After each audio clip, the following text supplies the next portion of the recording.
Nadreen, फ़लस्तीन के हवाले से अब तक की सबसे बड़ी खबर सामने आ गई है। इसराइली मीडिया की तरफ से पाक फौज के हवाले से बड़ी ब्रेकिंग न्यूज़ चलाई जा रही है। तुर्की और पाक फौज फ़लस्तीन के हक में ऐसा क्या इक़दाम उठा रहे हैं जिससे इसराइली मीडिया में इस वक्त मुकम्मल खलबली मच चुकी है।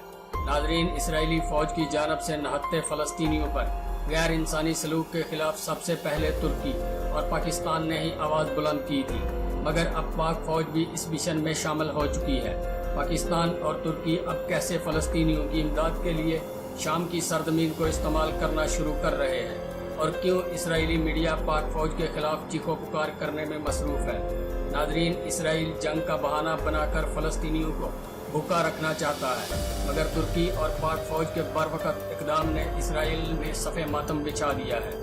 शाम के बशार अल असद एयरपोर्ट को इस्तेमाल में लाते हुए पाकिस्तान और तुर्की की अफवाज ने फ़लस्तीन की आवाम के लिए इमदादी सामान पहुंचाना शुरू कर दिया है, जिससे इसराइल को काफ़ी तकलीफ पहुंची है। पाकिस्तान और तुर्की के बाद अब अरब ममालिक भी शाम के रास्ते फ़लस्तीनियों की इमदाद शुरू कर रहे हैं। दोस्तों, ज़ेर-ए-ज़ुबान टीवी को सब्सक्राइब करना मत भूलिए। वीडियो को लाइक करें, न्यूज़ सोशल मीडिया पर दोस्तों के साथ शेयर करें और कमेंट बॉक्स में अपनी राय का इजहार ज़रूर करें।